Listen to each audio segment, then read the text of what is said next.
Vamos dar continuidade, então, às nossas atividades da noite de hoje. O Evangelho de Jesus no Caminho, Verdade e Vida. A lição 48 tem o título Guardai-vos. O texto é de Judas, no capítulo 1, versículo 10. É a Epístola Universal de Judas, filho de Alfeu, irmão de Tiago, não é o Judas Iscariotes. Judas tem também é conhecido como Tadeus, né? Judas Tadeu. E o texto é: estes, porém, dizem mal do que ignoram e naquilo que naturalmente conhecem, como animais irracionais se corrompem. Então, nesse texto, dessa epístola de Judas, ele traz a orientação da necessidade, da vigilância do pensamento, das atitudes e do que ocorre quando nós utilizamos as palavras de forma desagradável, de forma irresponsável. E, nesse mesmo capítulo, ele fala o que acontece quando assim agimos. Mas Emmanuel explana apenas esse pequeno texto. E diz Emmanuel: em todos os lugares encontramos pessoas sempre dispostas ao comentário desairoso e ingrato relativamente ao que não sabem. Almas levianas e inconstantes não dominam os movimentos da vida, permanecendo subjugadas pela própria inconsciência. Então, Emmanuel está nos dizendo que todos nós já sabemos que em todos os lugares tem pessoas que levam-se ou se deixam levar pelos comentários desastrosos, indignos, e principalmente na vida das pessoas, da vida das pessoas. Comentários: você ouviu alguém falou isso de fulano, você já está sabendo? Ah, mas quem falou? Olha, eu não sei muito bem não, mas eu acho que foi assim, assado. Então a gente vai colocando a nossa cota de inverdades. E esses pensamentos, ou essas falas inconstantes, nos movimentos da vida que nós temos diariamente, nos faz então permanecer escravizados, presos pela nossa própria inconsciência, ou seja, pela nossa própria irresponsabilidade. A crueldade que nós ainda trazemos dentro de nós, porque nos sentimos bem, prazerosos em falar mal do outro, em contar as atividades diárias do outro, atividades não boas ou comportamentos que ao nosso ver não é bom. Mas e o nosso? Esquecemos de analisar a nós mesmos. Então começamos a olhar o comportamento do outro e esquecemos do nosso. Ou seja, não nos guardamos das más conversações. Esquecemos de que Jesus nos ensina de que o mal que nos faz mal não está fora, está dentro de nós. E como aprendemos ainda há pouco, nós atraímos os espíritos, bons e não bons, através da nossa sintonia mental. É aquilo que nós mais gostamos de falar, de fazer, vamos ter a companhia dos bons ou dos não bons. Então o bem e o mal está onde? Dentro de nós. Se somos bons, se temos bons pensamentos, se não nos ligamos às más conversações, vamos ter espíritos bons do nosso lado, nos inspirando sempre a fazer o bem. Mas se for ao contrário, vamos encontrar as sugestões a todo instante para denegrir a imagem dos nossos irmãos. E continua então dizendo Emmanuel: e são estas justamente aquelas que em suas manifestações instintivas se portam no que sabem como irracionais, Então nós sabemos o que é certo e o que é errado, mas mesmo assim nós agimos como pessoas irracionais, ou seja, como aquelas que não pensam no que fazem, como os animais. Eles agem irracionalmente, mas nós já temos o uso da razão. Então precisamos agora aprender com Jesus a ser bons. Precisamos aprender com Jesus a fazer o bem, a pensar no bem, criar o bem dentro de nós. Porque não vem de fora, mas está dentro, tem que sair de dentro essa conquista. O bem tem que nascer de dentro de nós. E continua Emmanuel: sua ação particular costuma corromper os assuntos mais sagrados, insultar as intenções mais generosas e ridicularizar os feitos mais nobres. Então, as pessoas que assim agem, de forma irresponsável, diz Emmanuel, que nas manifestações, ou seja, nas suas atitudes, nas suas ações, elas agem de maneira instintiva, de maneira muitas vezes brutal, impensadas, não se pensa para agir. E se portam, então, como esses irracionais, mas essa ação particular que ela age, que ela traz dentro de si, corrompem os mais sagrados assuntos. A pessoa está falando algo sagrado, alguma pessoa falando alguma coisa boa, e ela vê o mal em tudo que a pessoa fala, e insulta com as suas palavras, ou seja, ataca as palavras daquela pessoa que está falando no bem, ou seja, por ela não acreditar naquela generosidade, porque dentro dela só tem sentimentos não bons, sentimentos ruins, ela começa então a ridicularizar os feitos mais nobres, ou seja, começa a caçoar daquelas palavras ou daquela conversação edificante. Então, o cuidado que nós devemos ter com aquilo que falamos, com aquilo que pensamos, como agimos, com as nossas ações, com as nossas atitudes. E diz Emmanuel: guardai-vos das atitudes dos murmuradores irresponsáveis. Então devemos nos guardar dessas atitudes, daqueles que usam de calúnia, de boatos, ou do disse-me disse. Eu sei disso, olha, eu acho que é assim. Nós devemos nos guardar, nos precaver. Não vamos deixar de ouvir, que também é falta de caridade, diz Emmanuel, de ouvir, é falta de caridade ouvir uma pessoa mais tola do que nós, diz Emmanuel. Mas vamos ouvir sem assimilar, sem guardar para nós aquele pensamento, mas vamos envolvê-la com o nosso pensamento amoroso, pedir a Jesus para ampará-la, para auxiliá-la a despertar a consciência, porque tudo que nós falamos, tudo que nós fazemos, ficamos responsáveis. Se atingimos os nossos irmãos com os nossos desatinos, nós responderemos sim na vida espiritual, porque é um atraso moral. São dívidas de amor que nós contraímos e das quais nós teremos um dia que ressarcir esses débitos de amor. Continua dizendo Emmanuel: concedeu-nos o Cristo a luz do Evangelho para que nossa análise não esteja fria e obscura. Então Jesus viera nos trazer o Evangelho, que é esse roteiro de luz para todos nós. E diante da análise desse Evangelho, nós não sejamos insensíveis, mas que nós possamos agir com discernimento, compreendendo as razões da nossa dor, do nosso sofrimento, por que aqui estamos, por que aqui renascemos, por que temos esse pai ou essa mãe, por que temos essa família que nós achamos que ela é difícil.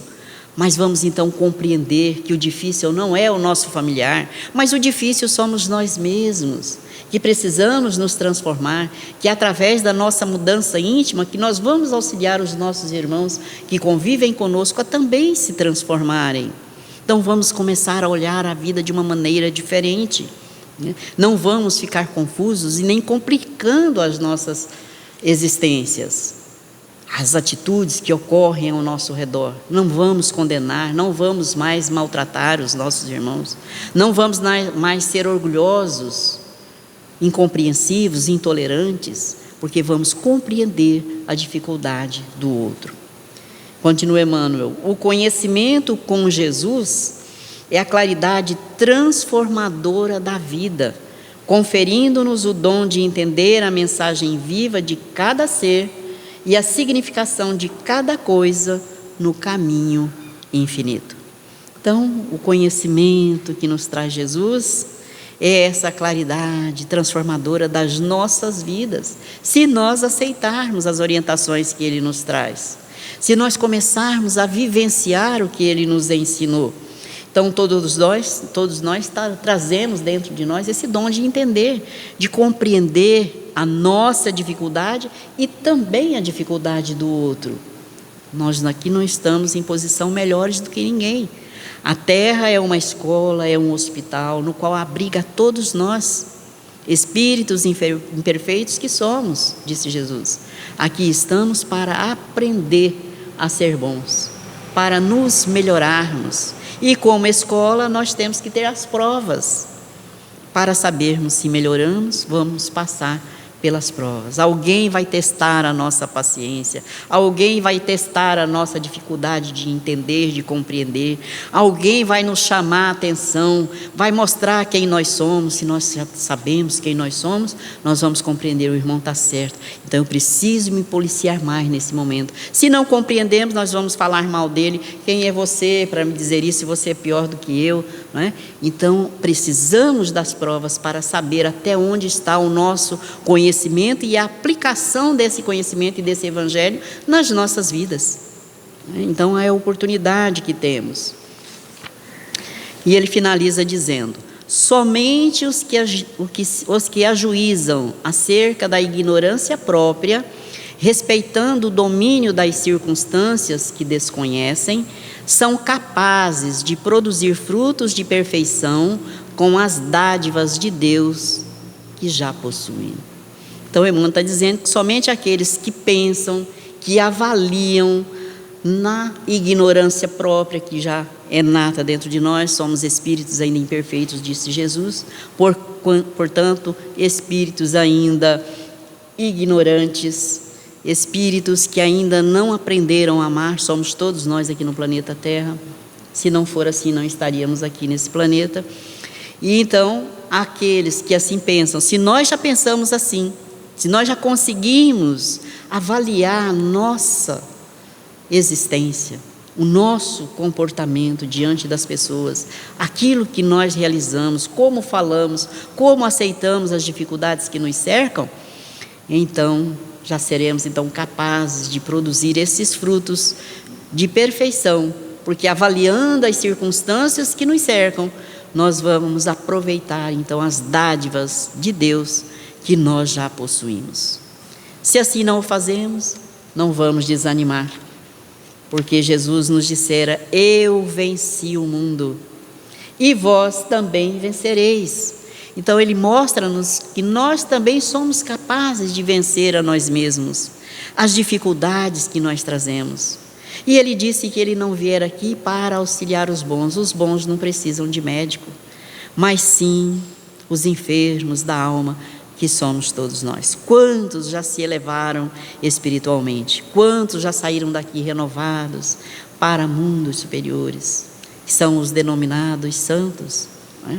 Uma Madre Teresa de Calcutá, Irmã Dulce e tantos corações, Chico Xavier e tantos outros que já retornaram à pátria espiritual, elevados a mundos de amor, porque vivenciaram o amor aqui, compreendendo, amando e servindo, sem exigir nada em troca, sem maldizer as dificuldades da vida, mas agradecendo a Deus toda a dor e todo sofrimento, porque diz Emmanuel que toda dor e sofrimento são lições educativas para todos nós.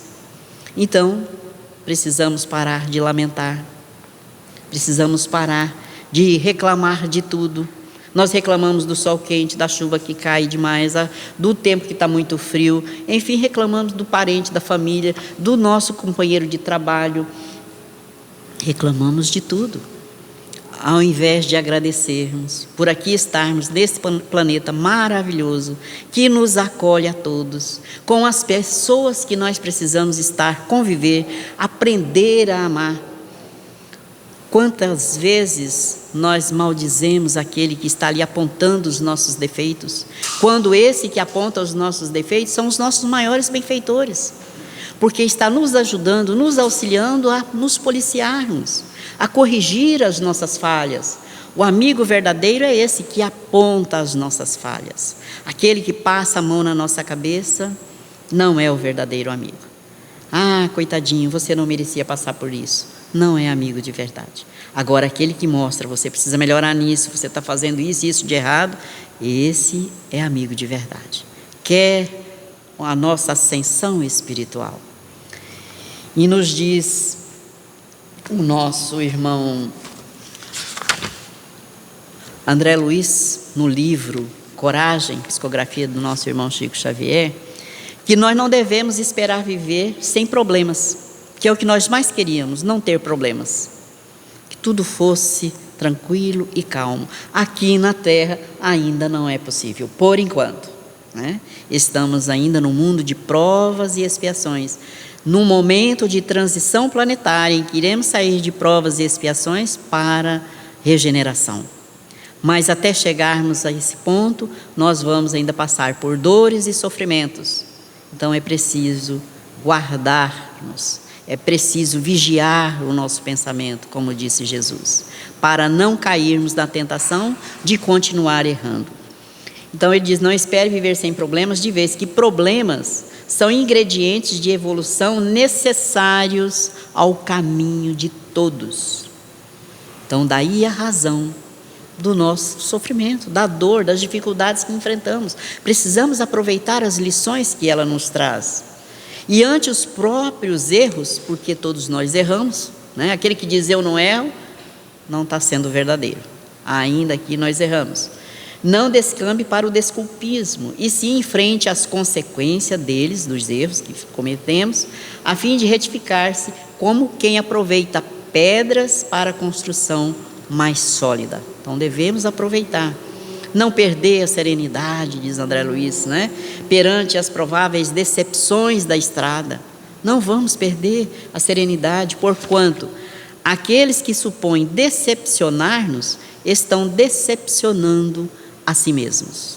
Então, quando maltratamos alguém, nós imaginamos que estamos maltratando aquele alguém. Mas o maior maltratado por nós não é o alguém, somos nós mesmos. Porque Jesus disse que tudo que nós fazemos para o outro, fazemos para nós. Então precisamos aprender a nos amar, ainda não aprendemos a nos amar. Porque o dia que aprendemos a nos amar, nós não vamos mais maltratar ninguém. Não vamos mais falar mal de ninguém, não vamos criticar mais ninguém. Mas vamos começar a olhar as pessoas com o olhar de Jesus. Ver as qualidades. E quando não vermos as qualidades, vamos orar para aquela pessoa, para que ela acorde, para que ela desperte. Ou seja, os nossos sentimentos e pensamentos, atitudes e atos serão outros. Não mais o da condenação, o da crítica, do falar mal, do disse-me disse. Olha, você viu fulano, olha, eu acho que ele está fazendo isso. Eu acho, não tenho certeza, mas pelo comportamento, eu acho. Não vamos mais agir desta forma, não é? E vamos ver nesse momento, através também de uma lição nos trazida pelo nosso irmão, aqui quem nos traz é o nosso irmão, vou dizer o nome dele aqui, Júlio. Então, o que acontece quando nós entramos no disse-me disse, quando ouvimos uma história, não sabemos que ela é verdadeira e vamos passando adiante? Então, cuidado, por isso a lição do Evangelho, guardai-vos. Então, não sabemos o que é certo e o que é errado, então vamos fazer somente o bem, pensar no bem para termos do nosso lado somente os bons espíritos, nos inspirando às tarefas amorosas. E o título dessa lição é A Tomada Elétrica, psicografia do nosso irmão Chico Xavier. De volta à reencarnação, em breve tempo, sou trazido ao vosso recinto de oração e fraternidade por benfeitores e amigos, para que algo vos fale de minha história. amargo escarmento aos levianos do ouvido e aos imprudentes da língua. Então vamos aprender o que acontece quando usamos mal o nosso ouvido e a nossa língua. Ouvimos, não temos certeza, e mesmo se tivéssemos certeza, a gente deveria passar pelo crivo das peneiras. Será bom? Tem algum benefício eu passar isso para frente? Vai auxiliar em alguma coisa? Vai fazer bem para a humanidade inteira? Se não for, não falemos nada, guardemos, conosco. Sem ornato verbal de qualquer natureza, em minha confissão dolorosa, passo diretamente ao meu caso triste, à maneira de um louco que retorna ao juízo, depois de haver naufragado na vileza de um pântano.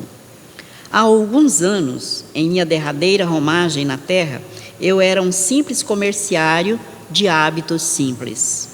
Com pouco mais de 30 anos, desposei Marina, muito mais jovem que eu, e exaltando a nossa felicidade, construímos nosso paraíso doméstico numa casa pequena de movimentado bairro do Rio. Nossa vida modesta era um cântico de ventura, entretecido de esperanças e preces. Todavia, porque fosse de ordinário, desconfiado e inquieto, amava minha esposa com doentia paixão. Marina era muito moça, quase menina. Estimava as cores festivas, o cinema, a vida social, a gargalhada franca, e por guardar temperamento infantil, a curto espaço teve o nome enliçado à maledicência que fustiga a felicidade, como a sombra persegue a luz. Em torno de nós fez-se o disse-me-disse. Se tomávamos um bonde, éramos logo objeto de olhares assustadiços, enquanto se cochichava, lembrando-nos o nome. Se passávamos numa praça, éramos quase sempre seguidos de assovios discretos. Começaram para mim os recados escusos, os telefonemas inesperados, as cartas anônimas e os conselhos de família reunindo várias acusações. Marina desertara dos compromissos do lar. Marina era ingrata e fiel. Marina respirava numa poça de lama. Marina tornara-se irregular. Muita vez, minha própria mãe, zelosa de nosso nome, chamava-me a brios, indicando-me providências. Amigos segredavam-me anedotas irreverentes com sentido indireto. Lutas enormes do sentimento dilatavam-me desesperados conflitos. Acabou-se em casa a alegria espontânea. Debalde, a companheira se inocentava, alertando-me o coração. Entretanto, densas trevas possuíam-me o raciocínio, induzindo-me a criar assombrosos quadros em torno de falta inexistentes. Qual, se eu fora puro, exigia pureza em minha mulher. Qual, se fosse santo, reclamava-lhe santidade. Deplorável cegueira humana. Foi assim que, numa tarde inesquecível, para o remorso que me vergasta, tilintou o telefone, buscando-me para aviso. 3 horas da tarde. Anuncia-me alguém ao cérebro atormentado que um estranho se achava em meu aposento íntimo. Desvairado, tomei de um revólver e busquei minha casa. Sem barulho, penetrei nossa câmara e, de olhos embaciados no desespero, vi Marina curvada ao lado de um homem que se curvava igualmente a 2 passos do nosso leito. Não tive dúvida e alvejei-os agoniado. Vi-lhes o sangue a misturar-se enquanto me deitavam olhares de imensa angústia. E porque não pudesse eu mesmo resistir a tamanha desdita, estilhacei meu crânio com bala certa, caindo logo após, para acordar no túmulo, agarrado a meu corpo, mazelento e fedentinoso, que servia de engorda a vermes famintos. Em vão, busquei desvencilhar-me do arcabouço de lama a emparedar-me na sombra. Gargalhadas irônicas de espíritos infelizes cercavam-me a prisão. Descrever minha pena é tarefa impossível no vocabulário dos homens, porque o verbo dos homens não tem bastante força para pintar o inferno que brame dentro da alma. Por muito tempo, amarguei meu cálice de aflição e pavor, até que mãos amigas me afastaram por fim do cárcere de lodo. Vim então a saber que Marina, sem culpa, fora sacrificada em minhas mãos de louco. Esposa abnegada e inocente que era, simplesmente pedira a um companheiro da vizinhança consertasse em nosso quarto humilde a tomada elétrica desajustada, a fim de passar a roupa que me era precisa para o dia seguinte. Transido de vergonha e enojado de mim, antes de suplicar perdão às minhas pobres vítimas, implorei, humilhado, a prova que me espera. E é assim que, falando às almas descuidadas que cultivam na terra o vício da calúnia, venho dizer a todos, na condição de um réu, que para me curar da própria insensatez, roguei ao Pai Celeste e me foi concedida a bênção de meio século de doença e martírio, luta e flagelação na dor de um corpo cego. Júlio. Então, vemos nessa história o que faz as más conversações, o disse-me-disse, as calúnias, a falta do guardai-vos, para não cair em tentação. E também o nosso irmão ouviu palavras maldizentes, não buscou o auxílio divino, não se guardou através da prece, não buscou acreditar na sua esposa e juntos acharem a solução para o problema, que é manter-se em oração. Mas ele deixou que mentes outras, não só dos encarnados, mas também dos desencarnados, porque nós atraímos os espíritos para nós através do nosso pensamento. Então, a importância da vigilância, como disse Jesus, vigiai e orai, para não cair em tentação, para que não erremos novamente. Afinal, nós trazemos conosco, de muitas reencarnações anteriores, dívidas de amor. Ainda não somos bons, ainda não conseguimos manter o nosso pensamento constantemente no bem. Então, cada um de nós devemos fazer essa avaliação, aprendermos a nos conhecer profundamente e começar a tarefa árdua e difícil, que é a de nos reeducarmos à luz do Evangelho de Jesus. A tarefa é dificílima, essa nossa autoevangelização, a nossa mudança comportamental. Então, quem nos conhece melhor do que nós? Nós mesmos nos conhecemos. Deus sabe quem somos, por que aqui estamos. E os espíritos que nos cercam, muitos deles estão conosco porque nós o maltratamos em outras existências.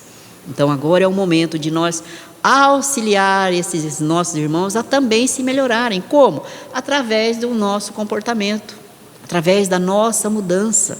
Os espíritos que se ligam a nós só se transformam à medida que nós também vamos nos transformando. Como ouvimos, se eles não querem se transformar, nos abandonam. Mas nós vamos ascender espiritualmente se nós o desejarmos. Que Jesus continue nos amparando, nos abençoando, nos fortalecendo em cada um de nós o bom ânimo, a boa vontade e a coragem para vencermos o mal, não que está fora de nós, mas que está dentro de cada um de nós. Então vamos fechar os nossos olhos, agradecidos a Ti, ó Jesus, pelo Evangelho de amor que traz aos nossos corações orientação segura, esse bálsamo consolador de que somos capazes de vencer a nós mesmos, de enfrentar as nossas próprias dificuldades, de corrigirmos as nossas intemperanças, de vencer o orgulho, o egoísmo, esses sentimentos que nos têm levado às maiores quedas, que nos auxiliam a vencer esse mundo íntimo que ainda trazemos, cheio de imperfeições. Te agradecemos, ó Jesus, pela confiança que depositas em cada um de nós, por não nos abandonar. Te agradecemos também, Senhor, pelos familiares, pelos amigos, por todos aqueles com os quais convivemos, aprendendo uns com os outros a sermos melhores a cada dia. Agradecemos, Senhor, pela nossa família, pelos nossos amigos, por todos os nossos irmãos que nos rodeiam, no corpo e fora do corpo. Rogamos a Ti, ó Senhor, que balsamize as nossas angústias, as nossas aflições, mas auxilia-nos a termos compreensão e discernimento, Senhor, de tudo o que nos acontece, colocando em prática o Teu Evangelho de amor, que é esse roteiro de luz para as nossas vidas. Abençoa, Senhor, a todos nós que aqui nos encontramos, os nossos lares, os nossos familiares, todos os nossos irmãos que se encontram enfermos nos hospitais ou mesmo em seus lares. Abençoa, Senhor, os governantes do nosso país, da nossa cidade, de todos os países do nosso planeta Terra, pelos nossos irmãos que estão retornando à pátria espiritual, principalmente, Senhor, aqueles que estão sendo vitimados pelas guerras, aqueles que estão saindo de seus lares. Abençoa-os, conforta-lhes os corações, balsamiza as angústias, as aflições dos irmãos que ainda aqui permanecem encarnados. Mas te pedimos, Jesus, pela vossa imensa misericórdia e compaixão, principalmente, Senhor, dos nossos irmãos que provocam as guerras e o retorno à pátria espiritual dos nossos irmãos vitimados pela dor e pela crueldade. Tende compaixão de todos. Abençoa-nos a todos, hoje, agora e sempre, Senhor. Que assim seja.